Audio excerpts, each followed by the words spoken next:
స్తోత్రం. సెప్టెంబర్ మాసం ధ్యాన వాగ్దానముగా మరి యోబు గ్రంథము 1వ అధ్యాయము 10వ వచనం. యోబు గ్రంథము 1వ అధ్యాయము 10వ వచనం. ఈరోజు సెప్టెంబర్ మాసం 1వ తారీఖు సాయంకాలం వాగ్దానం ఆరాధనలో దేవుడు మనకి ఇస్తున్న వాగ్దానపు మాట తీండమ్మ. అది నిదానం చేస్తాను, త్వరగా తీయాలి. నీవు అతనికి అతని ఇంటి వారికి అతనికి కలిగిన సమస్తమునకును చుట్టూ కంచె వేస్తుంది కదా. నీవు అతని చేతి పనిని దీవించుచుండు చేత అతని ఆస్తి దేశంలో బహుగా విస్తరించి ఉన్నది. హల్లెలూయా. మిక్కిలిగా ప్రేమించే మా ప్రియ పరలోకపు తండ్రి, మీకు వందనాలు స్తుతి స్తోత్రాలు చెల్లించుకున్నాం. నీ కృపలో నీ దయలో ప్రభువా ఈ సెప్టెంబర్ మాసం మీరు ఇచ్చిన వాగ్దానం బట్టి స్తోత్రము అయ్యా. వాగ్దానం చేసిన వాడు ఎంతైనా నమ్మదగిన దేవుడు. యోబు చుట్టూ ఉంచిన ఆ కంచె, యోబు చుట్టూ ఉన్నటువంటి ఆ భద్రత నజరేయుడైన యేసు నామములో సంఘం చుట్టూ అయా కుటుంబాల చుట్టూ మా చుట్టూ ఉంచమని యేసు నామములో అడుగుచున్నాం తండ్రి, ఆమేన్. బాబు నీకు చెప్పాను, నేను మాట్లాడవద్దు, రికార్డింగ్ అని చెప్పాను. ఇప్పుడు నువ్వు చదవకపోయినా పర్వాలేదు. అబ్బాయి లేపమ్మా అక్కడ దయచేసి ముందు రా, బైబిల్ తీసే. నీకు రానప్పుడు ఎందుకు విను, పైకి రా, ముందుకు రాలేసి త్వరగా రా, టైం అయిపోతుంది. నాకు నీకు ముందు చెప్పా మాట్లాడకూడదని చెప్పా. మీ చూడు, నా ఎంక చూడు అంతే. నువ్వు బైబిల్ చూడాలి, నీకు అర్థం కాదు కదా, నా ఎంక చూడు వాక్యం, సరేనా? దాన్ని చూసిన అసలు మాట్లాడకూడదు, రికార్డింగ్ అవుతుంది కదా, మాట్లాడకూడదు. Keep quiet. వెళ్ళేటప్పుడు నీకు పెద్ద 5 స్టార్ ఇస్తా, సరేనా? అమ్మ నువ్వు కూడా మాట్లాడుతున్నావు అబ్బాయితో. జ్ఞాపకం ఉందే, మిడిమిడి జ్ఞానం. మీరు మాట్లాడుతున్నా ఉన్నలో మర్చిపోతా. నేను అంత గొప్ప స్కాలర్ కాదు, అంత జ్ఞానం ఉన్నదని కూడా కాదు. హల్లెలూయా, హల్లెలూయా. అమ్మ వినండి దయచేసి, మీకు వాక్యం నాకు దయచేసి వాక్యం వినండి. తీసేవాళ్ళు తీయండి, తీయలేకపోతే నాకు వినండి. ఎందుకంటే సమయం చాలా తక్కువగా ఉంది. మళ్ళీ ఇప్పుడంతా ఉత్సవాలు జరుగుతున్నాయి, మళ్ళీ ఎన్ని వచ్చినాయి అంటే డిస్టర్బెన్స్గా ఉంటుంది వాళ్ళకి మనకి. కాబట్టి సౌండ్ల మధ్య మరి రికార్డింగ్ కూడా ఇబ్బందిగా ఉంటుంది. కాబట్టి త్వరగా ముగించుకుని వెళ్దాం. కాబట్టి నా వాక్యం వినండి. వినటం వల్ల ఏమవుతుంది? విశ్వాసం కలుగుతుంది. ఏమవుతుంది రేములా? హల్లెలూయా. ఇక్కడ ఒక మాట చెప్పబడింది, నువ్వు అతనికి అతని ఇంటి వారికి అతనికి కలిగిన సమస్తమునకు చుట్టూ కంచె వేసితివి కదా. ఈరోజు వాగ్దానం ఏంటంటే ఆయన చుట్టూ, మన చుట్టూ దేవుడు కంచె వేసి ఉన్నాడు. హల్లెలూయా. నీ చుట్టూ, నీ కుటుంబం చుట్టూ, నీకు కలిగిన సొత్తు యావత్తు సొత్తు చుట్టూ, నీ పనులు రాకపోకల చుట్టూ, సంఘం చుట్టూ, మనందరి చుట్టూ దేవుడు కంచె వేసి ఉన్నాడు. హల్లెలూయా. కంచె దేనికి వేస్తారు? అసలు కంచె దేనికి వేస్తారు చెప్పండి?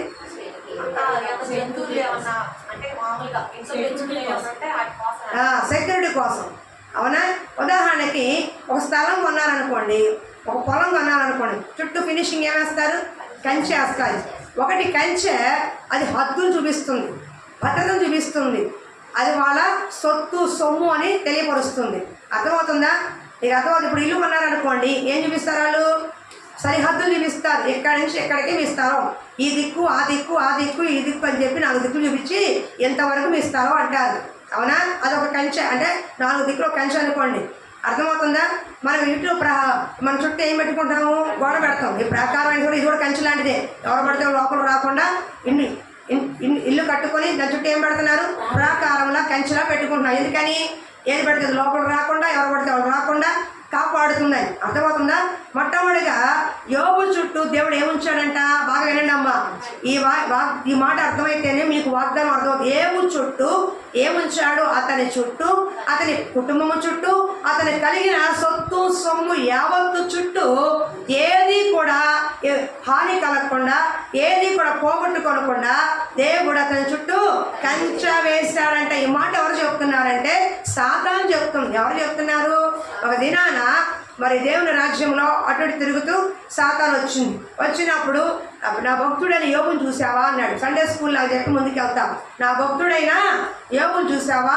ఎంత భయభక్తులు కలిగిన వాడు, చెడుతనాన్ని విసర్జించిన వాడు, నా పట్ల నా ప్రార్థనాపరుడు, నీతిమంతుడు, యథార్థవంతుడని తన బిడ్డ గురించి చాలా గొప్పగా చెప్తున్నాడు. ఉదాహరణకి తల్లి తన బిడ్డలు ఏం చెప్పింది? మా అబ్బాయి ఎంత బాగా చదువుతాడో, మా అబ్బాయికి ఎంత జ్ఞానం ఉందో, మా వాడు తెలివితేటలు ఎంతో, మా వాడు ఇది ఎంతో అని చెప్పి ఏం చేస్తారు వాళ్ళు? సహజంగా మా అమ్మాయి అబ్బాయి గురించి చెప్పుకుంటారు. అవునా అవునా కదా? మేము కూడా బాగా మీరు మంచిగా ఉన్నారనుకోండి, ఇప్పుడు శ్యామలమ్మ ఎంత బాగా కష్టపడి పని చేస్తుందో, శ్యామలమ్మ నమ్మకస్తురాలుగా ఉంది, మరి శ్యామలమ్మ పని చేస్తాయని చెప్పి సదా ఏం చేస్తాం మేము కూడా చెప్పుతాం. మీకు అర్థమవుతుందా? అవునా కదా? అలాగే దేవుడు కూడా తన పట్ల భయభక్తులు గల వల్ల చాలా గొప్పగా చెప్పుకున్నాడు, సంతోషంగా చెప్పుకుంటున్నాడు, ఆనందంగా చెప్పుకుంటున్నాడు. ఈ సాతాను కుళ్ళోడు కదా, అసూయపడు కదా. అప్పుడు సాతాను అంటుంది, యోబు నీ పట్ల భయభక్తి చూపించాడా? ఊరిని చూపించాడా? నువ్వు అతనికి ఎంత ఆస్తి ఇచ్చావు, ఎంత గొప్ప గొర్రెల్ని, ఎంత గొప్ప ఒంటెల్ని, ఎంత గొప్ప గాడిదల్ని, అతని కుటుంబాన్ని, అతని పరివారాన్ని ఎంత గొప్పగా చూసుకున్నావు, ఎంత భద్రంగా చూసుకుంటున్నావు, ఎంత ఆస్తి ఇచ్చావు నువ్వు. అందుకే నిన్ను సేవిస్తున్నాడు, అందుకే నిన్ను ఆరాధిస్తున్నాడు, అందుకే నీ పట్ల భయభక్తి కలిగి ఉన్నాడు. ఒక పని చేద్దాం, నువ్వు మొత్తం తీసేయి, అతను కలిగిన ఆస్తి మొత్తం తీసేయి, అప్పుడు కూడా నేను సేవిస్తే నీ భక్తుడని నేను ఒప్పుకుంటాను అని ఒక సవాలుగా, ఒక పరీక్షగా యోబుకి జరిగిందన్నమాట. అంటే దేవుడికి సాతాను మధ్య ఒక ఒప్పందం, మాటలు జరిగాయి. అప్పుడు దేవుడు అన్నాడు, ఓకే ప్రాణము తప్ప అతను ఏమైనా చేసుకో అన్నాడు. ప్రాణము తప్ప అతను ఏమైనా చేసుకో. ఇప్పుడు నేను వెనకున్న ఏం చెప్పట్లా, నా అంశం ఏంటంటే ఈ సందర్భం ఎప్పుడు వచ్చింది చెప్తున్నా. ఈ కంచె అన్న మాట ఎందుకు వచ్చింది చెప్తాను. ఏ శ్రమలో ఎన్ని మీరు చెప్పట్లా, ఈ పక్కన పెట్టేసండి. ఇప్పుడు మనం ఆలోచించేది వాగ్దానం ఏంటి? కంచె. చెప్పండి, కంచె అంటే అర్థమవుతుందా? యోబు చుట్టూ అప్పుడు అన్నాడు, యోబు చుట్టూ నువ్వు కంచె వేసేది కదా. చూడండి, అంటే కంచె ఏంటి? దేవుని దూత అతని చుట్టూ, అతని పరివారం చుట్టూ, కుటుంబం చుట్టూ, అతని సొత్తు యావత్తు చుట్టూ కాపుదల కాస్తుంది. అర్థమవుతుందా? కంచె అంటే ఆర్డినరీ కంచె కాదు. ఇది ఒక మనుషులు పడగొడితే పోతుంది, ఎవరైనా 2 రాళ్ళు పీకేస్తే పోతుంది, ఎవరైనా గట్టోడు వచ్చి కాలుతో తల్లిదండ్రుల దగ్గర వచ్చి ఆ కంచె పోతుంది. కానీ దేవుడు తన పట్ల భయభక్తులు కలివారి చుట్టూ దేవదూత చూస్తాడంట. ఏంటంటే తన పట్ల భయభక్తులు గలవారి చుట్టూ దేవుని దూత కావాలి ఉంటదంట. అంటే ఇప్పుడు నీ చుట్టూ బాగున్నావంటే, నీ సొత్తు బాగుందంటే, నీ కుటుంబం బాగుందంటే, సంఘం బాగుందంటే మన చుట్టూ ఎవరున్నట్టు? కంచెగా దేవుని దూత ఉన్నట్టు. చెప్పండి అమ్మా, సౌండ్ రావాలి. నాకే గొంతులు ఎప్పుడు మాట్లాడుతుంది. ఈ మధ్యకాలంలో నేను రికార్డులు పెడతాను, ఎందుకంటే నా వాయిస్ కొంచెం మారుతుంది. ఈ వాయిస్కి ఆ రికార్డుగా సెట్ అవ్వట్లేదు. నేనేదో పాపం దేవుడు పని చేయాలని ఉద్దేశంతో గొంతు చూడు ఎంతలా వాచిపోయిన తయారీకి అయినా నేను ప్రయాసపడి మాట్లాడుతున్నాను. నేను నాకు కొంచెం అర్థమవుతుందో చెప్తే ఇంకొంచెం సండే స్కూల్ పిల్లలాగా చెప్పడానికి ప్రయత్నం. ఏం చెప్పేది సండే స్కూల్ వాక్యాలు ఇంకా చిన్నపిల్లలలోకి వెళ్తాం. అర్థమవుతుందా? మీకు అర్థమయ్యే చెప్పాలని నా ప్రయాసం. ఎన్ని మాటలు చెప్పాను, ఎంత బాగా చెప్పాను నాకు అనవసరం. మీకు అర్థమవుతుందా లేదా? చెప్పే 4 మాటలు మీకు అర్థమవుతుందా లేదా? అయితే తల్లి, అది నా ఉద్దేశం. ఓకే, ఏం చెప్తున్నాను ఇప్పుడు? ఏం చేశాడంట? అతని చుట్టూ ఇప్పుడు కొత్త గొప్ప క్షేమంగా ఉన్నావంటే నీ చుట్టూ ఏమన్నట్టు? టెక్మని చెప్పండి. నీ పిల్లలు క్షేమంగా ఉన్నారంటే నీ సొత్తు యావత్తు క్షేమం. నీకు ఆటో ఉందో, బండి ఉందో, బంగారం ఉందో, ఇల్లు వాకిలు ఉన్నాయో, పొలాలు ఉన్నాయో, స్థలాలు ఉన్నాయో, ఏమున్నాయో ఆ సొత్తు యావత్తు క్షేమంగా ఉందంటే ఏమున్నట్టు? దేవుడు మన చుట్టూ ఏం వేసి ఉన్నాడు? కంచె వేసి ఉన్నాడు. హల్లెలూయా. ఈ రోజున ఒకవేళ నువ్వు తెలుసుకోకపోతే మాట చెప్పు, నువ్వు నా చుట్టూ, నా కుటుంబం చుట్టూ కంచె వేసి ఉన్నావయ్యా అని చెప్పండి. అర్థమవుతుందా? కంచె వేస్తే కలిగే లాభాలు ఏంటి?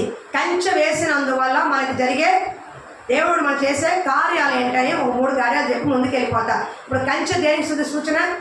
భద్రత సూచన. కంచె దేనికి సూచన?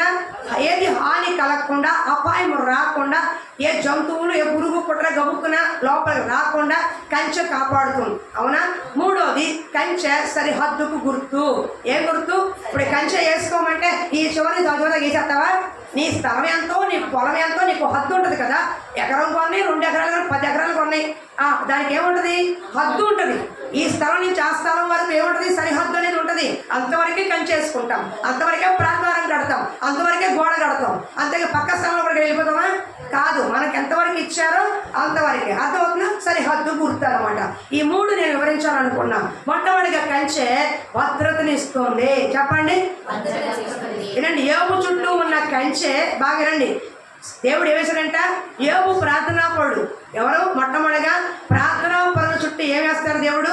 కంచె వేస్తాడు. అంటే తన దూతని కావలి ఉంచుతాడు, తన దూతల్ని కాపుదలగా ఉంచుతాడు, తన దూతల్ని తన బిడ్డల కొరకు భద్రతగా కాపాడుతూ చూసే విధంగా నిలుపుతాడు.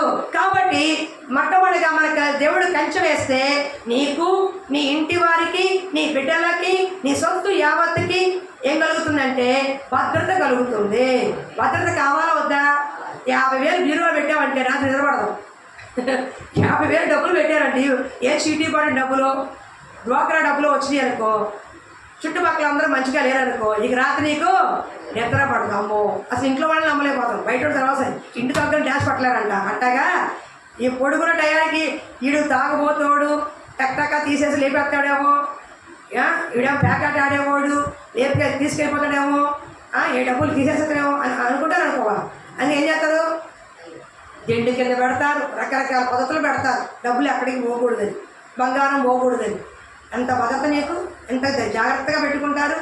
అవునా? మీరే అంత జాగ్రత్త, దేవుడు ఎంత ఉండాలి? భద్రత దేనికంటే మీకు ఫస్ట్ ఎవరికి? మీకు, మీ శరీరానికి, మీ ఆరోగ్యానికి, మీ కుటుంబానికి, మీ బిడ్డలకి, మీ సొత్తు యావత్తుకి భద్రతలు ఇస్తుందంట. హల్లెలూయా. చూడండి ఒక మాట, కీర్తన 34:7 చేయమ్మా, టకటక చదువు, ముందుకు వెళ్ళిపోదాం. కీర్తన 34:7 చదువు. ఈ కంచె అంటే మీకు చెప్తాను. భయభక్తులు గల వారి చుట్టూ ఆయన దూత కావలి ఉండి వారిని రక్షించును. హల్లెలూయా. ఏముంటదంట చెప్పండి అమ్మా, ఎవరుంటారంట? ఎవరుంటారు? దూత. కావలి కాదు, దూత. ఏం చేస్తుందని చెప్పరా, ఏం చేస్తుందంటే కావాలని చెప్పాలి. ఎవరుంటారంటే దూత. మరి చదువు ఆ మాట. యెహోవా యందు భయభక్తులు గల వారి చుట్టూ ఆయన దూత ఆయన కంచె కావలి ఉండి వారిని రక్షించును. దూత దగ్గర కంచె పెట్టుకోండి. కంచె అంటే వినండి, మాట్లాడద్దు. కంచె అంటే ఈ ఆర్డినరీ స్తంభాలు, ఇనుప గొలుసులు కాదు, దేవుని దూత. మన ఆత్మీయ భాషలో ఏంటి? దేవుని దూత. ఏం చేస్తుందంట? కావలి కాస్తుందంట. ఒక దూత కెపాసిటీ 1,85,000 మంది చంపగలదు, అంటే సమస్యను తీర్చగలదు. అలాంటి దూత ఏం చేస్తారా? నీకు భద్రతనిస్తారంట. దేనికి? నీకు, నీ కుటుంబానికి, నీ బిడ్డలకి, నీ సొత్తు యావత్తుకి. హల్లెలూయా. ఒక దినాన 1 సమూయేలు తీయనమ్మా, 1 సమూయేలు 25వ అధ్యాయం. 1 సమూయేలు 25వ అధ్యాయం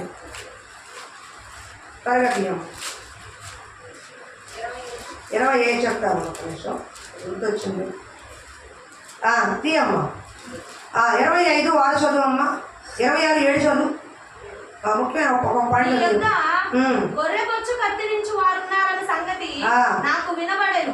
ఈ గొర్రె కాపరులు మా దగ్గర నుండగా మేము వారికి ఏ కీడును అవుతామ్మా. 15 సారీ, అదే 20-15 చదువు.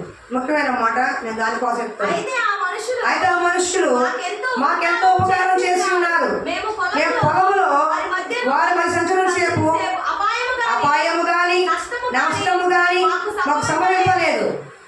చదువు. మేము గొర్రెలను కాయించే సేపు వారు రాత్రి మగలు మా చుట్టూ ప్రాకారముగా ఉండేది. హల్లెలూయా. ఈ మాట ఎవరు చెప్తున్నారంటే నాబాలు యొక్క పనివాడు చెప్తున్నాడు. అర్థమవుతుందా? దావీదు పనివారు. ఈయన దావీదు పనివారు, నాబాలు పశువుల కాపర్లు ఒక దగ్గర ఉండి బస చేసేవాళ్ళు, ఆ దరిదాపులో బస చేసేవాళ్ళు. వీళ్ళు గొర్రెలు కాసుకునేవాళ్ళు కదా. గొర్రెలు ఏ రాత్రిపూట ఏ తోడేలు వస్తుందో, ఏ సింహం వస్తుందో గొర్రెలు తింటా తెలియదు. కాబట్టి వీళ్ళు పశువుల కాపర్లు అయినప్పటికీ కూడా దావీదు పనివారు రాత్రి మగళ్ళు ఎలా ఉన్నారంటే వాళ్ళకి, గొర్రెలకి ప్రాకారముగా కాపలా ఉన్నారంట, కంచెలాగా కాపలా ఉన్నారంట.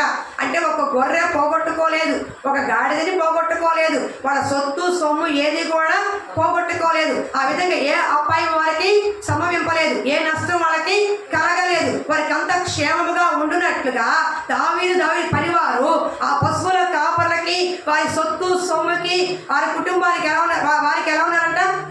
ప్రాకారముగా కంచెగా ఉన్నారు. హల్లెలూయా.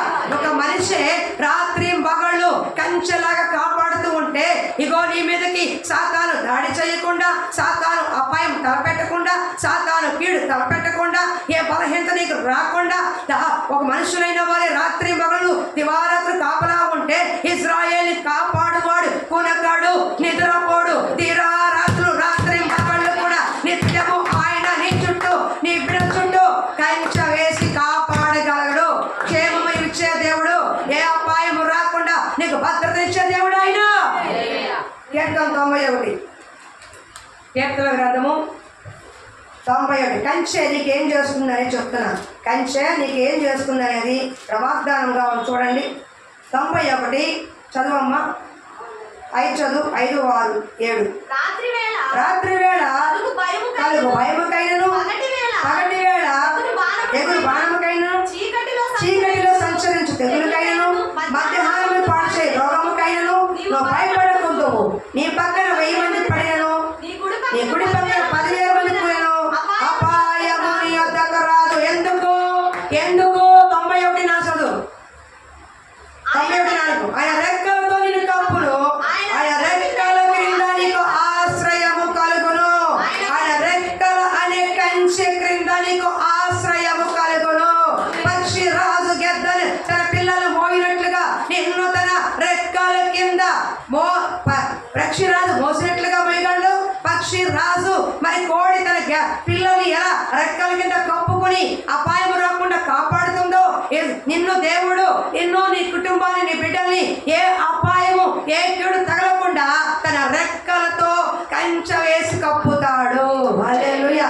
ఈ రోజున లోకములు ఎక్కడ చూసిన భద్రత లేదు. ఆడపిల్లలకు భద్రత లేదు. దేశంలో భద్రత లేదు. ఎక్కడ చూసినా అపాయాలు, ఆవేదనలు, దుఃఖాలు, బాధలు, ఇంకా ఏంటి, వరదలు, సునామీలు, ఎక్కడ చూసిన భయంకరమైన కార్యాలు. ఎక్కడ క్షేమం కనపడట్లా. దేశంలోనే క్షేమం సరిగ్గా కనపడట్లా. కుటుంబాల్లో క్షేమము కనపడట్లా. మన ఉద్యోగ వ్యాపారంలో క్షేమము కనపడట్లా. అమ్మాయిలాని గుడ్ల మీద చేసుకునేంత క్షేమం మన కుటుంబాల్లో కనపడట్లా. కానీ దేవుడు ఎప్పుడైతే నీ చుట్టూ కంచె వేస్తాడో అప్పుడు నీవు, నీ సొత్తు, నీవున్న పనులన్నీ కూడా క్షేమముగా ఉంటావు. ఇగో నీ కృపా క్షేమాలే నా వెంట వచ్చునుగాక. నీ కృపా క్షేమాలే నా వెంట వచ్చునుగాక. చెప్పండి, చెప్పాలి. మీరు వాగ్దానం పలకాలి. నీ కృపా క్షేమములే మా వెంట వచ్చు. కృపా క్షేమము, కృపా క్షేమము. దేవుని కంచె నీ పట్ల ఉంటే, నీతో ఉంటే కృపా క్షేమాలు నీ వెంట వస్తాయి. మొట్టమొదటిగా దేవుని కంచె ఉంటే నీకు, నీ కుటుంబానికి, నీ ఇంటి వారికి, నీ సొత్తు సొమ్ముకి భద్రతనిస్తాడు, క్షేమాన్ని ఇస్తాడు, కాపుదలను ఇస్తాడు. హల్లెలూయా. క్షేమాన్ని ఏం చేస్తాడు? కాపుదలను ఇస్తాడు. యోబుకి ఇచ్చాడా లేదా? యోబుకి ఇచ్చాడు. కాబట్టి ఎవరంటున్నారు ఈ మాట? సాతాను అంటుంది, నువ్వు ఏవు చుట్టూ కంచె వేసింది కదయ్యా, అగ్ని ప్రాకారముగా కంచె వేసావు, నేను ఎలా దాటుతాను? చుట్టూ నీ దేవతలు పెట్టావు, ఎలా దాటుతాను? నువ్వు పర్మిషన్ ఇస్తే వెళ్తాను అంటే, దేవుడు పర్మిషన్ ఇస్తే తప్ప తన భక్తుల్ని ముట్టలేడు సాతాను అని అర్థం. అర్థమవుతుందా? లూకా సువార్త 19 చూడమ్మా. లూకా సువార్త 19:10. సారీ, మాట ఉంటుంది. 9:10 కాదు నాన్న, సారీ 9:10 చూడ ఒకసారి. లూకా సువార్తలో ఉంటుందన్నమాట. అది కూడా కాదు, సారీ, ఎక్కడో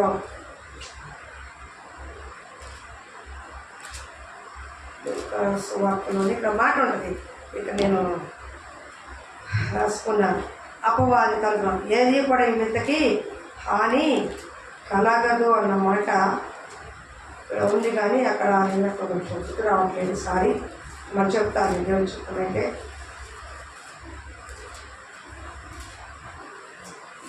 స్తోత్రం. హల్లెలూయా. సరే, ఏది కూడా ఏం చేస్తాడంటే దేవుడు హాని కలగా ఇవ్వడంట. దేవుడు భద్రత ఇస్తాడు. ఈ రోజున ఎక్కడ భద్రత ఉన్నా లేకపోయినా ఆయన రెక్కల కింద ఏముంది? భద్రత ఉంది. రెక్కల కింద నీకు కాపుదల ఉంది. ఆయన రెక్కల కింద నీకు ఆశ్రయం ఉంది. నువ్వు ప్రార్థన చేసిన దేవుడు ప్రార్థనా పరుడు కాబట్టి ఆయన కుటుంబాన్ని ఆయన రెక్కల కింద కంచె వేసి కాచి కాపాడాడు. ఆయన సొత్తుకి సొమ్ముకి ఎక్కడ హాని కలగనివ్వాలి. ఎక్కడ నష్టము కలగనివ్వాలి. ఒకటి గొర్రె కూడా ఏది పోగొట్టుకోవాలి, ఒక గాడిని ఏది కూడా పోగొట్టుకోవాలి. దేవుడు కంచె వేస్తే ఏది ఎవడు నీ మీదకి రాలేడు, ఎవడు ఏది హాని నీకు చెయ్యలేడు, ఎవరు కూడా దేవుని దాటి నీ వద్దకు రాలేరు. కాబట్టి ప్రభువా, నా చుట్టూ, నా ఇంటి చుట్టూ, నా బిడ్డల చుట్టూ కంచె వేసి ఉన్నావు. యవనస్తులు బయటికి వెళ్తున్నారు, యవన బిడ్డలు బయటికి వెళ్తున్నారు, వాళ్ళ చుట్టూ ఏముండాలి? కంచె వేసి ఉండాలి. నువ్వు ఎంతసేపు చదువుతావు, ఎన్నిసార్లు తిరుగుతావు? స్కూల్కి వెళ్తారు, కాలేజీకి వెళ్తారు, పనికి వెళ్తారు, ఉద్యోగానికి వెళ్తారు, ఎక్కడెక్కడికో వెళ్ళి అంటే ఎక్కడెక్కడంటే బయటికి వెళ్ళి తిరిగి వస్తూ ఉంటారు. ఉద్యోగాలకు, వ్యాపారానికి, షాపింగ్ కానీ బయటికి తిరిగి వస్తూ ఉంటారు. అన్ని సమయాల్లో అమ్మా నాన్న ఉంటారా? అన్ని సమయాల్లో మనం పోలీసులు పెట్టుకోగలమా? కాదు. ప్రార్థనా పొరగాలం అయితే ఆయన ఏంటి అసలు యోగు చుట్టూ ఉన్న కంచె, యోగు చుట్టూ బిడ్డ చుట్టూ ఉన్న కంచె నీ బిడ్డ చుట్టూ కూడా దేవుడు ఇస్తాడు. క్షేమాన్ని, కాపుదలని, భద్రతని వారికి ఇస్తాడు. హల్లెలూయా, హల్లెలూయా. ఏ దుష్ట కాముకలను ముట్టకుండా, ఎక్కడ విరోధమైన కార్యాలు జరగకుండా నీ కుటుంబానికి దేవుడు క్షేమాన్ని ఇస్తాడు. హల్లెలూయా. రెండోది చూడండి, 1 సమూయేలు 25:34. 1 సమూయేలు త్వరగా ముందుకు చెప్తాను. 1 సమూయేలు 25:34.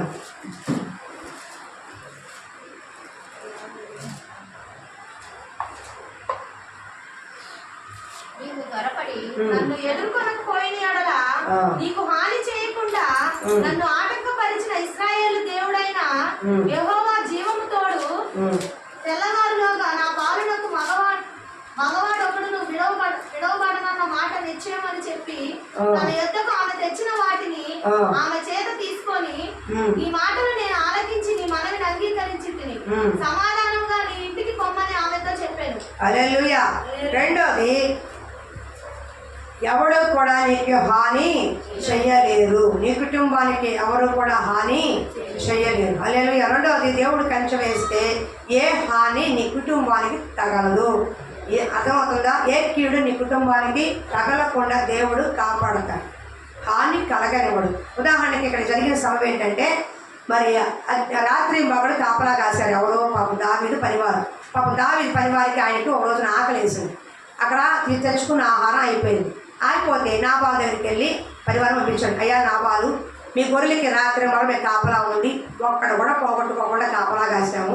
ఈరోజు మాకు ఆహార పదార్థాలు అయిపోయినాయి, కొంచెం మాకు ఆహార పదార్థాలు తీసుకోండి అయ్యా, పెట్టండి అయ్యా అంటే, దావీదు ఎవడు, ఆ పనివారు ఎవరు, నేను ఎందుకు పెట్టాను నా సొమ్ములో నుంచి అని నాబాలు గర్విష్టి, మూర్ఖుడు, మొరటవాడు కాబట్టి కొంచెం గర్వంగా మాట్లాడాడు. ఉపకారానికి ఏం చేయాలి? ప్రత్యుపకారం చేయాలి, అవునా కాదా? అయ్యో దావి అందరు ఒకప్పుడు దావీదు మహారాజే, అంత బతిబతుకులోడే మనకి ఏం చేయరు? కాపలా కాశాడా? అసలు పరివారు కాపలా కాశారా? నిజమే కదా, అంత కష్టపడ్డ రాత్రి మగళ్ళు. మరి కాపలా కాసిన వారికి కనీసం సాయం చేద్దామనే మనసు లేకుండా కఠినంగా మాట్లాడాడు, దుర్భాషలు ఆడాడు. అర్థమవుతుందా? నా సొమ్ము మీకు ఎందుకు పెట్టాలరా?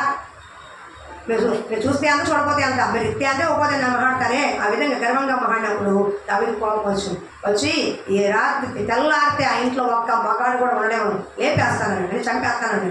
మన భాష లేపేస్తానని అర్థండి, చంపేస్తానని అర్థమవుతున్నాను. ఒక్కళ్ళు కూడా బతకమని గాడి మీద, గుర్ర మీద చక్కగా వచ్చేస్తానండి పరివారం వేసుకొని. ఈ పనివాడు, అమ్మ దావీదు మహారాజు ఏమో చప్పడానికి వచ్చేస్తాను భర్తని, నీ భర్త అసలుకే మొరుటోడు, నాబాలంటేనే మొరటివాడు, మూర్ఖుడు, గర్విష్ఠుడు. ఆయన ఏదో పాప ఆహార పదార్థాలు ఎంత రాత్రి మమ్మల్ని కాపలా కాశారమ్మా, మమ్మల్ని ఎంత బాగా చూసుకున్నారో, ఒక గొర్రె పోలేదు, ఏ అపాయం మాకు రానివ్వలేదు, బాగా చూసుకున్నారమ్మా మమ్మల్ని అని. అలాంటి వాడు కొంచెం సాయం అడిగితే మీ ఆయన మూర్ఖుడు, మొరటవాడు కాబట్టి నేను చేయను పో అన్నాడు. దావీదు గారి కోపం వచ్చేసి తెల్లారి కల్లా ఆయన ఇంట్లో మగాడు కూడా ఉండడు, చంపేస్తానే వచ్చేస్తానమ్మా అని. ఈ అభిగాయలు ఏం చేసిందంటే ఎవరో గర్తావం పెట్టుకొని అని గాడి ఎక్కేసి ముందుగానే ఆహార పదార్థం తీసుకుని వెళ్ళింది. మధ్యలో వెళ్తున్నప్పుడు వస్తా ఉన్నాడు, వెళ్ళిపోయి సాష్టాంగ నమస్కారం చేసిన, అయ్యా దావీదు గారు, నా భర్త చేసిన పనులు క్షమించండి, నా భర్త అన్న మాటలు క్షమించండి, నా భర్త పేరు తగినడు, నాబాలంటే మూర్ఖుడు, మొరటోడు, వాడి చర్యలు క్రియలు మొరటగా ఉంటాయి, వాడి పద్ధతే అంతా, కాబట్టి నేను క్షమించండి అయ్యా, నాకు ఈ తప్పు కాయండి అయ్యా, తీసుకోండి అయ్యా, ఏం మీకు ఆహారం కూడా అడిగారు కదా, ఇక శ్రేష్టమైన తీసుకొచ్చానయ్యా, క్షమించి నా ముఖం చూసి క్షమించని వదిలేండి అయ్యా అంటే ఆ వేడుకుంది, ప్రాధేయపడింది, శాస్త్రాంగపడింది. అప్పుడు దావీదు కనికరించాడు, దావీదు కోపము తగ్గింది. అయ్యో ఒక ఆడ మనిషి వచ్చి నన్ను వేడుకుంటుంది, ఒక ఆడ మనిషి వచ్చి ఇంత సాయం అడుగుతుంది, ఆడ మనిషి అయ్యింది కూడా నాకు కావాల్సిన సహాయము చేసింది అని అప్పుడు అంటున్నాడు, ఓ ఈ దినం నీ ముఖం చూసి ఉండకపోతే, నువ్వు నాకు ఎదురవ్వకపోతే నీ ఇంట్లో ఒక్క మగాడు కూడా ఉండేవాడు కాదు. అంటే తన కుటుంబానికి వచ్చే అపాయాన్ని, తన కుటుంబం మీదకి వచ్చే అపాయాన్ని, తన కుటుంబం మీదకి వచ్చే కీడుని గుర్తించిన అబీగయల్ అనే స్త్రీ ముందుగా ఏం చేసింది? సాష్టాంగపడి వేడుకుంటుంది. హల్లెలూయా. అబీగయల్ గురించి తర్వాత చెప్పుకున్నప్పుడు ఇంక వివరం చెప్తా. ఇప్పుడు చెప్పొచ్చే మాట ఏంటంటే, రాబోతున్న కీడుని ఆపగలిగింది ఎవరు? తన భార్య, నాబాలు భార్య అబీగయల్. అర్థమవుతుందా?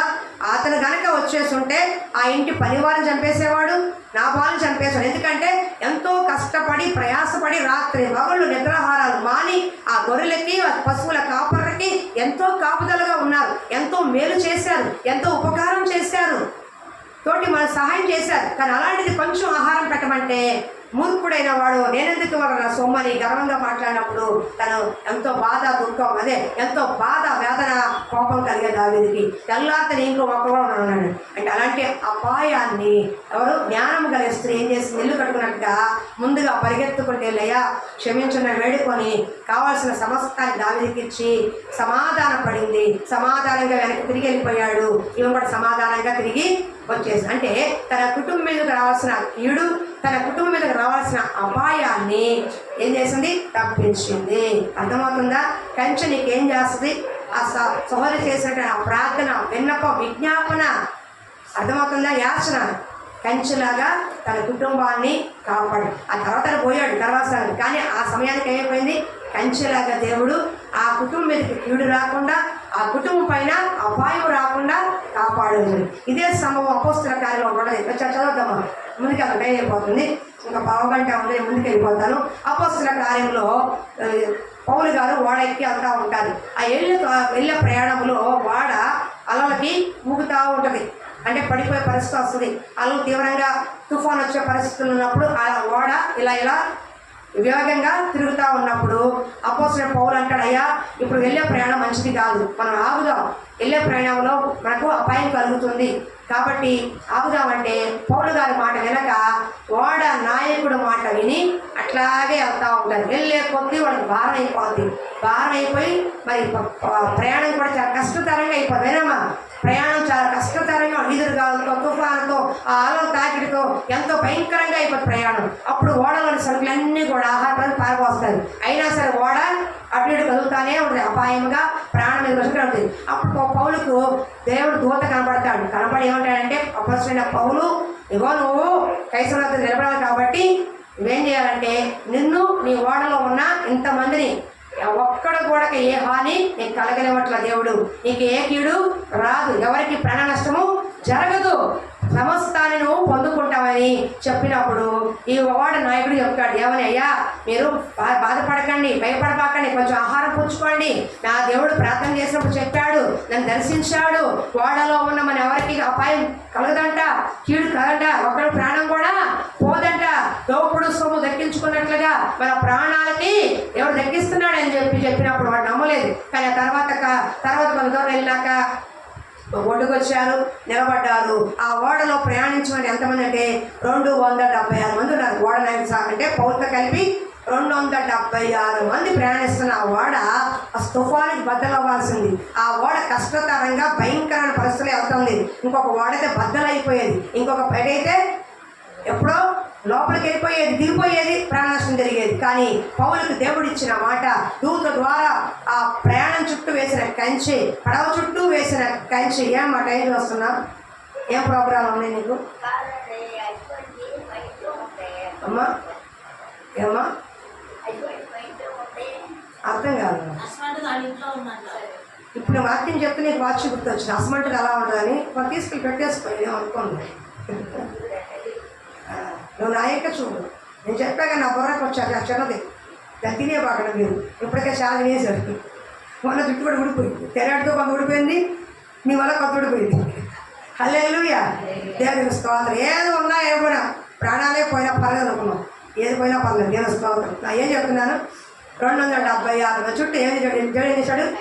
కంచె వేసి వాళ్ళ ప్రాణాన్ని దోపుడు సొమ్ము దక్కించాడు. నువ్వు నన్ను నమ్ముకుంటే కనుక నేను నిన్ను తప్పిస్తానని ఇర్మియా చెప్పిన ప్రకారంగా నువ్వు దేవుడి యందు నమ్మకం ఇస్తే, అంటే దేవుని ఎంత విశ్వాసిస్తే నేను చుట్టూ ఏమంటాడు అయ్యో మన చూడు బొడవేరు పొంగిపోతున్నాను కానీ పై పెట్టేశారు సామాన్ని. ఇటు వచ్చి బొడవేరు పొంగుతుంది, అటు వచ్చి బొడవేరు పొంగుతుంది. ఎందుకు ఒకసారి చెప్పలేను కదా. నేను అన్నాను, నేను సామాన్ పెట్టలా, ఏం పెట్ట నాకు ఉందా కొద్ది గొప్ప చర్చ్ కూడా ఉంది. నా ధైర్యం ఏంటంటే రాదు అని. ఎందుకో మనసులో గట్టిగా రాదు. ఒకసారి వెళ్ళి చూసొచ్చా నేను. వస్తుంది అంటే బుడగల దాకా బండి వేసుకెళ్ళి చూసొస్తే ఇంత గట్టు తేడా వస్తుంది. వాటర్ అయితే బాగా ఫుల్గా ఉంది, కొంచెం గట్టు తెల్లబడుతుంది. సరే దేవుడు చూద్దాం, వచ్చినప్పుడు పైన పెట్టుకుందామని అన్న ఉద్దేశంతో వదిలేశాను. ఇటు పరిగెత్తి అటు పరిగెత్తి వర్షం పడితే పెరుగుతుంది. ఇది దింపుతున్నారు, మసలు పెట్టేస్తున్నారు, పైకి పెట్టేస్తున్నారు. కొంతమంది బండి తీసుకెళ్ళి మధ్యగడ్డ ఎర్రగడ్డ పెట్టేసి తీసుకెళ్ళిపోయి పాపం. అంటే ఎవరంటే కాదు, ఒక బాధపడ్డాం కదా. బళ్ళు అవస్థపడి, ఇల్లు అవస్థపడి, పిల్లలు అవస్థపడి, నిజమే బాధే. కానీ ఆ ఆశమైన కూడా దేవుడి పట్ల విశ్వాసం ఉంచగలిగితే కొత్త గొప్ప నిజంగా మహానుభావులు చేసిన ప్రార్థన, దేవుడి కంచె వేసి ఈ ఆరారపేట చుట్టూ, సింగనగర్ చుట్టూ, ఈ చుట్టుపక్కల ప్రాంతాల చుట్టూ దేవుడి కంచె వేసి వరద రాకుండా దేవుడి గొప్ప కాపాడాడు.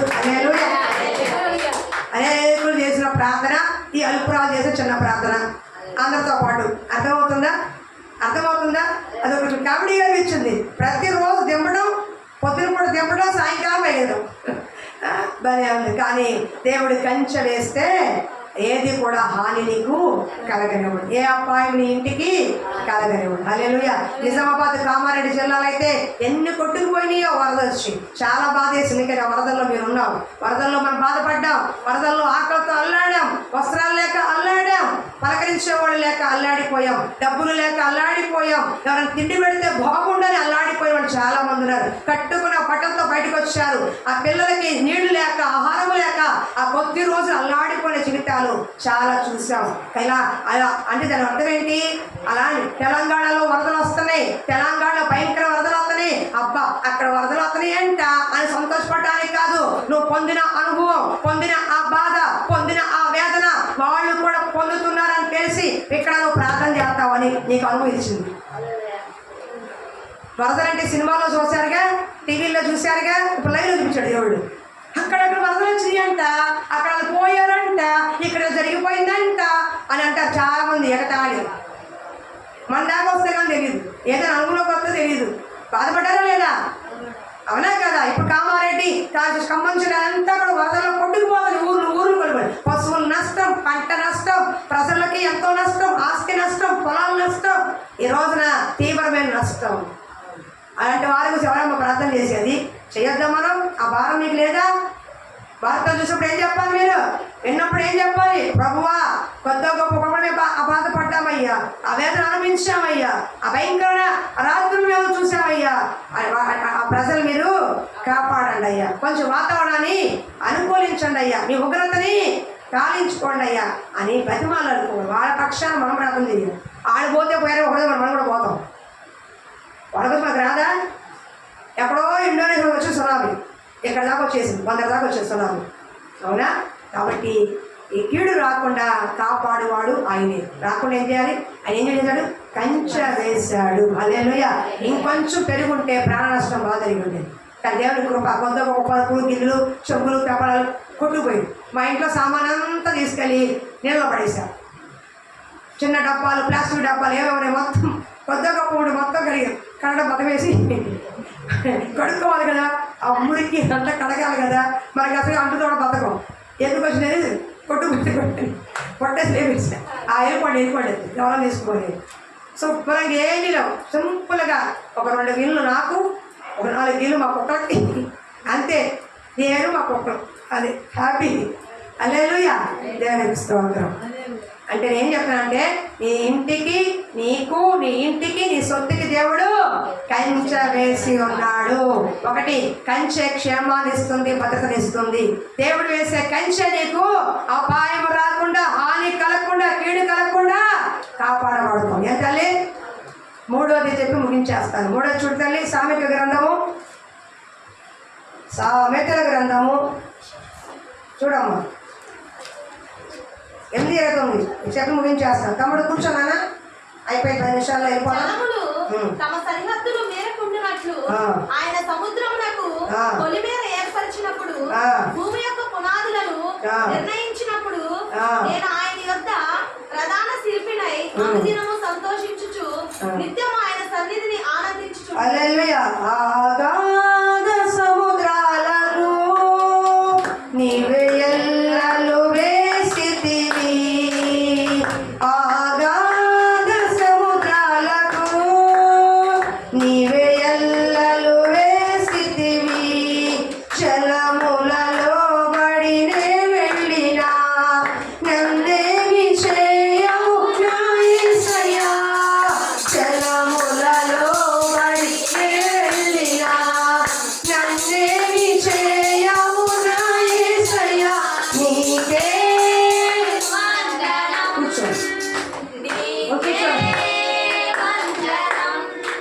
నేను చాలా నాకన్నా గొప్పోడు అని మన నమస్కారం. కాలువ కొట్టడానికి సరి చేతితో కూడా కొట్టలేని మహానుభావుడు నన్ను. Very good. అదే అవకాశాలు పోగొట్టడం ఇలాగే ఉంటుంది. నేను కాలువ కూడా సరి చేయాలి ఏంటి అని అయిపోతున్నాడు. హల్లెలూయా.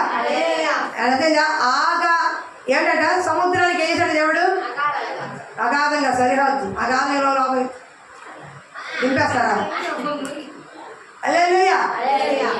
సముద్రానికి అంతే లేదంటారు. నదికి కొంత తెలుస్తుంది, పెద్ద నదులు కూడా తెలుస్తుంది, కానీ సముద్రానికి అంతం తెలియదు. కానీ తెలుసా, సముద్రం ఎంత దూరంలో ఉన్నా ఎన్ని ఊరు దాటినా ఒక సరిహద్దు అనేది ఉన్నది. ఉదాహరణకి ఉంది కాబట్టే బీచ్లు అంటున్నారు. దాన్ని ఏమంటున్నారు? బీచ్ అంటున్నారు. సముద్రం పొంగింది అనుకోండి, ఎక్కడో ఇండోనేషియాలో పొంగితే బందర్ దాకా కొట్టుకొచ్చున్నది. కొన్ని వందల వేల కోట్ల నష్టం వచ్చింది. ప్రజలు చాలా మంది లక్షలతో చనిపోయారు, వేల చనిపోయారు. ఎక్కడ ఇండోనేషియా, ఎక్కడ అందరం. ఇక అర్థమవుతుందా? ఎందుకని ఉండవలసిన సముద్రం ఉండకుండా పొంగింది. సౌండ్ ఆపండి. ఉండవలసిన సముద్రం ఉండకుండా పొంగుకొచ్చే వాడికి ప్రాణ నష్టం, జన నష్టం, ఆస్తి నష్టం. అంటే దేవుడు ఏం చేశాడు? సముద్రానికి కూడా హద్దు ఏర్పరిచాడు. అర్థమవుతుందా? సరిహద్దులు ఉన్నాయి. నీ ఆత్మీయ జీవితానికి కూడా సరిహద్దు దేవుడు ఏర్పరిచాడు. మొట్టమొదటిగా సముద్రానికి ఒక హద్దు ఉంది. దాన్నే బీచ్ వెళ్దాం, వందర బీచ్కి వెళ్దాం, బాపట్ల బీచ్కి వెళ్దాం, చీరాల బీచ్కి వెళ్దాం, మద్రాసులో బీచ్కి వెళ్దాం అంటారు. చాలా మంది చూడటానికి వెళ్తారు. ముందుకు వచ్చి పరిస్థితి ఏంటి? బీచ్లో ఆడుతూ ఉంటారు కదా, ముందుకు వచ్చి పరిస్థితి ఏంటి? వేస్తా లేదా అంటే అది ఉండవలసిన చోట అలా వస్తూ ఉంటే చక్కగా కాళ్ళు అలా తడుపుకుంటూ ఇలా చక్కగా జలకాలు ఆడుకుంటూ బయటకు వస్తారు. అది కొంచెం పొంగింది అనుకోండి, సభకు నమస్కారం అని పరిగెత్తుకుని వస్తారు. అవునా? అంటే నా ఉద్దేశం ఉండవలసిన హద్దుల్లో ఉంటేనే సముద్రానికి అందం. అది ముందుకు వస్తే మందం. అర్థమవుతుందా? అవునా కదా? మొన్న పాపం ఈ వర్షాలకి వరదలకి సముద్రం ముందుకు వచ్చిందంట. ఆ ఒడ్డు మీద ఉన్న ఇళ్ళు సముద్రానికి ఏమైంది? గట్టు కూడా కొట్టుకుపోతుందంట. ఏమైపోతుంది? రాళ్ళు ఇన్ని కూడా కొట్టుకుపోతున్నాయి అంట. అంటే సముద్రం ముందుకు వచ్చేసింది, తీరం ముందుకు వచ్చేసింది అంటారు. అంటే ఎక్కడ ఉండాల్సిన సముద్రం అక్కడ దాకా వచ్చేసింది. కొంచెం ఆ చుట్టుపక్కల ఉన్న గట్లు, ఇళ్ళు, వాకిళ్ళు, లేదా ఏమైనా సామాన్ పెట్టుకుంటే ఈ బళ్ళు అమ్ముకుంటారు కదా, ఈ చెనక్కాయల బళ్ళు, పానీపూరి బళ్ళు ఉంటాయి కదా, అవి కూడా కొట్టుకుపోయింది. అంటే ఎక్కడ ఉండాల్సిన సముద్రం ఏమైంది? ముందుకు వచ్చేసింది. అంటే దీని అర్థం ఏంటంటే, దేవుడు విశ్వాసులైన మనకి, నీకైనా నాకైనా సేవకులకైనా దేవుని బిడ్డల ఎవరికైనా కంచె వేశాడు. అంటే మన ఆత్మీయ జీవితానికి ఒక కంచె ఉంది, దాన్ని దాటకూడదు. అర్థమవుతుందా? 2 క్షేమాలు ఇచ్చాం. అర్థమవుతుందా? ఒకటి క్షేమము, భద్రత దేవుడు ఇస్తాడు కంచె. రెండోది ఏ కీడు అపాయం రాకుండా కాపాడుతాడు. మూడోది ఏంటి? సరిహద్దుల్లో ఉండమంటున్నాడు. నీకు కంచె వేశాడు. నీ ఆత్మీయ జీవితంలో ఏం పెట్టాడు? లోకములో కంచె లేదు. ఎలాగైనా లోకము స్వేచ్ఛను కోరుకుంటుంది. పెళ్ళవగానే భర్తను తీసుకుని వెళ్ళిపోవాలి. స్వేచ్ఛ కావాలి. అత్తమామతోనే కాపురం చెయ్యం. పెద్దవాళ్ళు ఉంటే మేము ఉండం, ఇలా ఉంటే మేము ఉండం, మాకు సపరేట్గా ఉండాలని స్వేచ్ఛ కోరుకుని పరిగెత్తుతున్న యువత ఈ రోజున చాలా దారుణ పరిస్థితులకు వెళ్ళిపోయింది. ఎవరు అసలు ఏమైపోతున్నారు? చెప్పేవాళ్ళు లేక, ఆదరించేవాళ్ళు లేక, కోపం వస్తే సలహాలు ఇచ్చేవాళ్ళు లేక, పెద్దవాళ్ళు కబుక్కుని ఎవరు గొడవ పడతారు అనుకోండి, పెద్దవాళ్ళు ఏం చేస్తారు? అరే ఊరుకోరు అబ్బాయి, అరే ఊరుకోరు అమ్మాయి అంటారు. వీళ్ళకి కొట్టుకుని చచ్చిపోతున్నారు. లేక చెప్పేవాళ్ళు లేక, చూసేవాళ్ళు లేక. అర్థమవుతుందా? అదవుతుందా? కుటుంబ వ్యవస్థకి దేవుడు హద్దు ఇచ్చాడు. కుటుంబ వ్యవస్థకి ఒక సరిహద్దు ఇచ్చాడు. మన ఆత్మీయ జీవిత కుటుంబ వ్యవస్థలో కలిసి ఉండటం అనేది ఒక హద్దు. అది మనకి మంచిది. మరీ ఎక్కువగా ఉంటే వేరే విషయం, కానీ కావాలని వస్తే అది మనకి షేడ్ అవుతుంది. అర్థమవుతుందా? మితిమీరిన స్వేచ్ఛ మంచిది కాదు. అది ఆడపిల్లకైనా మగపిల్లవాడికైనా ఎవరికైనా సరే. ఈ లోకం చూసేదంతా శరీరాశ, నేత్రాశ, జీవకుటుంబం. లోకము స్వేచ్ఛ కలిగి ఉంది. స్వేచ్ఛను కోరుకుంటుంది. ఏం కోరుకుంటుంది? నువ్వు స్వేచ్ఛగా బ్రతుకు, తినొచ్చు, త్రాగొచ్చు, హ్యాపీగా ఉండు, క్లబ్బులకి వెళ్ళిపో, పబ్బులకి వెళ్ళిపో, ఇగో తిను. మగాళ్ళైనా తాగేది, ఆడవాళ్ళు తాగకూడదా? మగాళ్ళైనా పబ్బుకి వెళ్ళేది, ఆడవాళ్ళు పబ్బుకి వెళ్ళకూడదా? మగాళ్ళైనా తప్పు చేసేది, ఆడవాళ్ళు తప్పు చేయరా? ఏం కావాలి మనకి? స్వేచ్ఛ కావాలి. లోకం ఏం చెప్తుంది? స్వేచ్ఛ కోరుకోమంటుంది. పాపం చేయమని ఎంకరేజ్ చేస్తుంది లోకము. ప్రభు భార్యలు భర్తలు ఎందుకు చంపేస్తున్నారు? స్వేచ్ఛ కోసం. ఏం కోసం? స్వేచ్ఛ కోసం. వాళ్ళు అనుకున్నది కావాలనుకున్న దానికోసం ఏం చేస్తున్నారు? చంపేస్తున్నారు. అంటే వాళ్ళ హద్దు దాటుతున్నారు. ఏం చేస్తున్నారు? వాళ్ళు ఉండవలసిన హద్దులో భార్యలు దాటిపోతున్నారు, ఉండవలసిన హద్దులో భర్తలు దాటిపోతున్నారు, ఉండవలసిన హద్దులో బిడ్డలు దాటిపోతున్నారు. కాబట్టి విపరీతమైన కార్యాలు లోకంలో జరుగుతున్నాయి. దేవుడు బైబిల్ గ్రంథాన్ని పరిశుద్ధ గ్రంథముగా ఇచ్చి చాలా మంచి పని. ఎందుకో తెలుసా? దీంట్లో దేవుడు ఈ లోకములో ఎలా ఉండాలో, ఎలా ఉండకూడదో ఇది నేర్పించినట్టుగా ఏ గ్రంథములో కూడా లేదు. అర్థమవుతుందా? ఒక స్త్రీ బయటికి వెళ్ళినప్పుడు ఉద్యోగంలో తనకు హద్దు ఉండాలి. ఉద్యోగం చేసేటప్పుడు తనకంటూ హద్దు ఉండాలి. బయటికి వెళ్తే వస్త్రాల్లో ఒక హద్దు ఉండాలి. అర్థమవుతుందా? వస్త్రధారణలో ఒక హద్దు ఉండాలి. బయటికి వెళ్తున్నప్పుడు ఒక హద్దు ఉండాలి. అర్థమవుతుందా? కుటుంబంలో ఒక హద్దు కలిగి ఉండాలి. దీనన్నీ ఎవరు చెప్పారు? దేవుడే ఆకాశానికి, ఏంటమ్మా, ఆకాశానికి భూమికి హద్దు ఇచ్చాడు, సముద్రానికి హద్దు ఇచ్చాడు. మరి ఆత్మీయ జీవితానికి ఇవ్వడా? మానవ జీవితానికి ఇవ్వడా? నువ్వు ఎలా ఉండాలి, వినండి, ఎలా ఉండాలి, ఎలా ఉండకూడదు మనకి. నేను పరిశుద్ధుని కనుక మీరు కూడా పరిశుద్ధులే జీవించండి. ఏమన్నాడు దేవుడు? ఒకే మాట, నేను పరిశుద్ధుని కనుక, పాపము లేని వాడిని కనుక మీరు కూడా పాపములు పడకుండా జీవించు. ఉదాహరణకి దీన స్వేచ్ఛను కూడా ఏం చేసింది? ఊరు చూద్దాం వెళ్ళిపోయింది. తల్లిని తీసుకెళ్ళా, తండ్రిని తీసుకెళ్ళా, అన్నదమ్ములు తీసుకెళ్ళా. దీన అన్నదమ్ములు, యాకోబు కుమార్తె దీన. 12 మంది ఉన్నారు అమ్మ అన్నదమ్ములు. ఎవరన్నా ఎంతమంది అమ్మా? 12 మంది అన్నదమ్ములు ఉన్నారు. కానీ ఎవరిని కూడా అన్నయ్య రా చూడరా అని చెప్పలా. ఒక్కతే వెళ్ళిపోయింది. స్వేచ్ఛగా వ్యవహరిద్దాం, స్వేచ్ఛగా వెళ్ళిపోదాం, హ్యాపీగా చూసొద్దాం వెళ్ళిపోయింది. ఈలోపు ఒకడు చూశాడు, ఆ అమ్మాయిని బలవంతం చేశాడు. మితిమీరిన స్వేచ్ఛ అయిపోయింది. ఆ జీవితాన్ని పాడు చేసింది. అర్థమవుతుందా? భర్తతో ఉండాల్సిన అవ్వమ్మ భర్తలో చేసి చెక్క పట్టలు వేసుకొని ఏదైనా చోట తిరుగుతూ ఉంది ఒంటరిగా. చూసింది సాతాను, పట్టుకుంది అవ్వమ్మని. అవ్వమ్మ పండు తినొద్దన్నాడా? తినమ్మా ఉంది. తినేసింది. అర్థమవుతుందా? పక్కన అదా ఉంటే అమ్మా నువ్వు దేవుడు తినొద్దన్నాడమ్మా అని చెప్పుండేవాడు. కానీ ఒంటరిగా వదిలింది. భర్త మాట నేను విన్నాం. ఏమంటారు ఇక్కడ? భర్త మాట మేము విన్నాం, మా మాట మేమే వింటాం, మేము చెప్పింది ఆడినాలి, ఆడ చెప్తే ఏంటి అన్న మితిమీరిన స్వేచ్ఛ మంచిది కాదు. అర్థమవుతుందా? భార్య చెప్తే నేను ఎందుకు వినాలి? వంటింటి కుందేలేదు, ఇంట్లో పని మనిషి పడండి అట్లాగా అనేవాళ్ళు ఉంటారు. మితిమీరిన స్వేచ్ఛ మగాడికి కూడా మంచిది. కుటుంబాలు పాడు చేస్తారు. హద్దు దాటితే సముద్రం హద్దు దాటితే ఎంత ప్రమాదమో, ఆకాశం హద్దు దాటితే ఎంత ప్రమాదమో, భూమి హద్దు దాటితే ఎంత ప్రమాదమో, ఆత్మీయ జీవితాలు విశ్వాసులుగా ఉన్న మనకి, దేవుని బిడ్డలో ఉన్న మనకి ఉండవలసిన పరిస్థితుల్లో ఉండకపోతే మన జీవితాలకు కూడా అంతే ప్రమాదం. దేవుడు మనకు కంచె వేశాడు. ఏమేశాడు? నువ్వు ఇలా ఉండాలి, ఇలా జీవించాలి, ఈ విధంగా ఈ లోకంలో ప్రవర్తించాలి. మన జీవితానికి హద్దు ఇచ్చాడు. ఆ హద్దు కంచె వేశాడు. ఆ కంచె దాటకూడదు. సంసోను కంచె దాటాడు, తిరిగిలో పడ్డాడు, మోసపోయాడు, చంపబడ్డాడు. అర్థమవుతుందా? ఎలా ఉండాలి? కంచె సరిహద్దులు మనం దాటకూడదు. నీ జీవితంలో నీకంటూ హద్దించాడు. పని చేస్తున్నావా? ఆ పనిలో నీ హద్దు ఏంటో నువ్వు తెలుసుకోవాలి. వ్యాపారం చేస్తున్నావా? దాంట్లో నీ హద్దు ఏంటో నువ్వు తెలుసుకోవాలి. కుటుంబంలో కలిసి ఉన్నావా? నీ హద్దు ఏంటో తెలుసుకోవాలి. బయట తిరుగుతున్నావు, ఒక పని మీద బయటికి వెళ్తున్నావు, పురుషులతో మాట్లాడాల్సి వస్తుందా? నీ హద్దు ఏంటో నువ్వు తెలుసుకోవాలి, లేదంటే ప్రమాదం మనకే.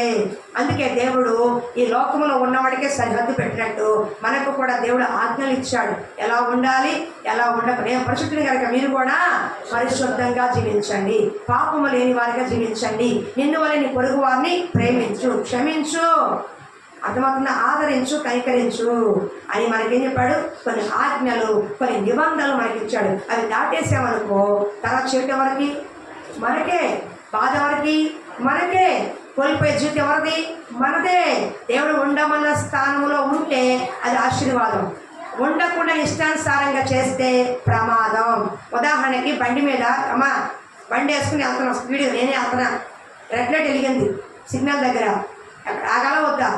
ఆగకుండా బ్రయ్యని ఇట్లా వెళ్ళిపోయాను అనుకో, అటు నుంచి ఏమవుతారు అంటే గ్రీన్ సిగ్నల్ వస్తుందిగా, బళ్ళు వస్తాయి. ఇప్పుడు నేను ఆగకుండా బ్రయ్యని వెళ్ళిపోయాను అనుకో, అటు స్పీడ్గా వచ్చి బండి నాకు గుద్దేసింది అనుకో, నష్టం ఎవరికి? ఎందుకని అక్కడ ఆగాల్సి నేను రెడ్ సిగ్నల్ పడినప్పుడు ఆగకుండా నేను స్వతంత్రంగా వచ్చేసాను, స్వేచ్ఛగా వచ్చేసాను, తొందరపాటులో వెళ్ళిపోతున్నాను. కానీ నష్టం ఎవరికి? కాలో చేరిగితే ప్రాణం పోతే నాకే, నా కుటుంబాన్ని అనుకోండి, అవునా కాదు? అట్లాగే దేవుడు మనకి పరిశుద్ధ గ్రంథంలో ఆత్మీయ జీవితంలో విశ్వాసులైన వారు, సేవకులైన వారు, దేవుని బిడ్డలు అనబడిన వారు ఎలా జీవించాలి, ఎలా ఉండాలి, ఎలా ఉండకూడదు హద్దించాడు. ఈ రోజున హద్దులు దాటుతున్నారు కాబట్టి దేవుడు నామానికి అవమానకరంగా క్రైస్తవులు ఉన్నారు. హద్దులు దాటి మాట్లాడుతున్నారు కాబట్టి దేవుడు అనేకుల దగ్గర మనము అవమానాస్పదంగా మిగులుతున్నాం. అర్థమవుతుందా? కాబట్టి నీకు ఒక సరిహద్దు ఇచ్చాడు, నీ కుటుంబంలో ఒక హద్దు నువ్వు తీసుకోవాలి. ఎవరు పడితే వాళ్ళు మాట్లాడడం, ఎవరు పడితే వాళ్ళు రానివ్వడం కాదు. నీ కుటుంబంలో ఒక హద్దు కలిగి ఉండాలి. నువ్వు బయటికి వెళ్ళినప్పుడు నీ వస్త్రాల్లో, నీ మాటల్లో ఒక హద్దు కలిగి ఉండాలి, నీ ప్రవర్తనలో ఒక హద్దు కలిగి ఉండాలి. అర్థమవుతుందా? అర్థమవుతుందా? ఇచ్చాడు. నాకు స్వేచ్ఛ ఉంది, నేను ఎవరు అడిగేవాళ్ళు లేరని అనొద్దు. దేవుడు చూస్తున్నాడు. మితిమీరిన స్వేచ్ఛ ఎప్పటికైనా ప్రమాదం. ఆడపిల్ల కూడా హద్దులో ఉండాలి. ఆడపిల్ల కూడా మగడైనా ఒక పద్ధతిలో, ఒక హద్దులో ఉండాలి. వాళ్ళకంటే కొన్ని హద్దులు ఇచ్చిందే లేదు అమ్మా నాన్న. అరే నువ్వు ఇట్లా ఉండాలి. ఇప్పుడు పిల్లవాడు ఉన్నాడు, అరే ఊరంతా తిరిగేసి ఎప్పుడైనా రా అంటాడమ్మా. ఇప్పుడు వెళ్ళగానే 10 కాడు. ఎందుకని? వాడికి హద్దు అది, వాడి వయసుకు తగిన హద్దు. ఇప్పుడు అమ్మాయి అమ్మ తిరిగేసి రాంటదా, అందో 10 వెళ్దాం పదాన్ని. ఆ అమ్మాయి వయసుకు ఒక హద్దు ఉంది. తల్లిదండ్రులు చెప్తున్నారు లేదా? అవునా కదా? దేవుడు కూడా మనకి ఏం చేశాడు? ఒక సరిహద్దుని ఏర్పాటు చేశాడు. అదే కంచె. ఆ కంచె దాటి వెళ్తే ప్రమాదము. ఆ కంచె దాటి వెళ్తే మన జీవితాలకి నష్టము. అర్థమవుతుందా? ఉండమన్న చోట ఉండాలి. లోతు ఉండమన్న చోట ఉండలేదు. సొదొమ గొమొర్రా పారిపోయాడు, అక్కడ వెళ్ళిపోయాడు. నష్టం ఎవరికి? అబ్రహాము కాగల. అబ్రహాము హద్దులో ఉన్నాడు, కానీ లోతు హద్దు దాటాడు, తన జీవితాన్ని కోల్పోయాడు. అర్థమవుతుందా? యోబు హద్దు దాటలేదు కాబట్టి దేవుడు కంచె వేసి కాచి కాపాడాడు. అర్థమవుతుందా? యోబు భార్య హద్దు దాటి వెళ్ళిపోయింది, వద్దురా బాబు నీతో కాపాడి. దానియేలు హద్దు దాటలా. అర్థమవుతుందా? దావీదు హద్దు దాటాడు, చాలా నష్టపోయాడు. రూతు విధవరాలైన హద్దు దాటలేదు. అర్థమవుతుందా? కాబట్టి మన ఆత్మీయ జీవితంలో మనకు దేవుడు సరిహద్దులు ఏర్పాటు చేశాడు. నీకంటూ, నీ వ్యక్తిత్వానికి, నీ ఆత్మీయ జీవితానికి, నీ యొక్క క్యారెక్టర్కి నీకు నువ్వే ఒక హద్దు తీసుకోవాలి. వాక్య ప్రకారం ఎలా ఉండాలి? ఒక గీతలో మనం ఉండాలి. గీత దాటకూడదు. ఉదాహరణకి పురాణాలు చెప్తారు, చూసావా? నిజమా కాలం లేదు. సీత గీత దాటింది, రావణాసుడు దాటకపోతే వెళ్ళేది కాదుగా, దాటింది కాబట్టి తీసుకెళ్ళిపోయింది. అవునా? అట్లాగే మనం కూడా కొన్ని విషయాలు గీత దాటకూడదు. దేవుడి ఆజ్ఞలు మీరకూడదు, దేవుడి నిబంధనలు మీరకూడదు, దేవుడు చెప్పిన వాక్యాన్ని మీరకూడదు, నీ ఇష్టానుసారంగా నువ్వు ప్రవర్తించకూడదు. దేవుడు చెప్పిన పద్ధతిలో, చెప్పమన్న రీతిలో, ఉన్నమన్న పద్ధతిలో ఉంటేనే అది హద్దు. అంతేగాని హద్దు దాటితే మితిమీరిన నష్టాలు చూడగలుగుతాం. కాబట్టి ఆ సరిహద్దు మన ఆత్మీయ జీవితాన్ని దేవుడు వాక్యం ద్వారా వేసాడు. అలా ఆ వాక్యము, ఆ హద్దులు ఎవరు చెప్తారు? సంఘములో నీ కొరకు నియమించబడిన సేవకులు చెప్తారు. వినండి, ఎవరు చెప్తారు నీకు? నా హద్దులేంటి, నా సరిహద్దు ఏంటి? నీకు అర్థమవుతుందా? ఇప్పుడు స్థలం కొన్నావు, కొనేవాడు దగ్గర చెప్తా, అయ్యా నా హద్దులే అడుగుతానుగా. కొనేవాడు దగ్గర నా హద్దులు ఎక్కడా అంటావా? నా హద్దులు ఎక్కడ అడుగుతాడవా? అట్లాగే నీ హద్దు ఏంటో తెలుసుకోవాలంటే నీకు ఎక్కడ సరిహద్దులు ఉన్నాయి, నీ సరిహద్దు ఏంటి, దేవుడు ఇచ్చిన ఆజ్ఞలు ఏంటి, నిబంధనలు ఏంటి, నియమాలు ఏంటి, మనం ఎలా ఉండమన్నాడు, ఎలా ఉండొద్దన్నాడు తెలుసుకుని ఏకైక ప్లేస్ దేవుని సంఘము, ఉన్నత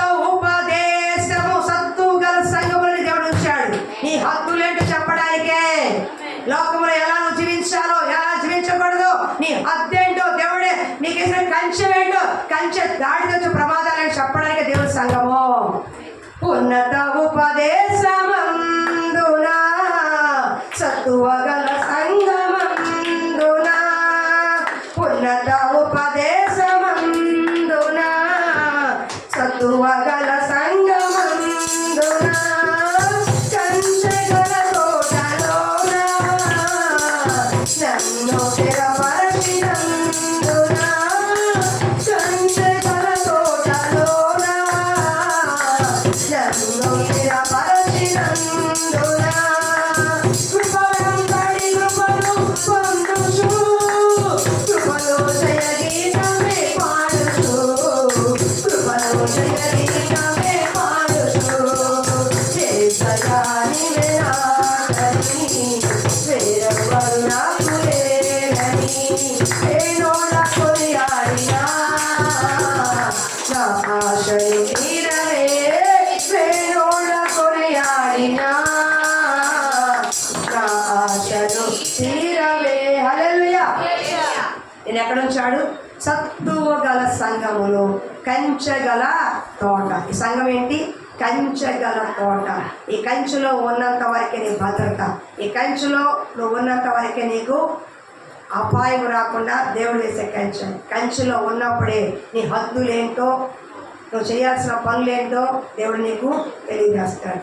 సంఘములో ఉన్నప్పుడు నువ్వు ఉన్నప్పుడు కంచెగల తోటలు నువ్వు నిలబడినప్పుడు. హల్లెలూయా.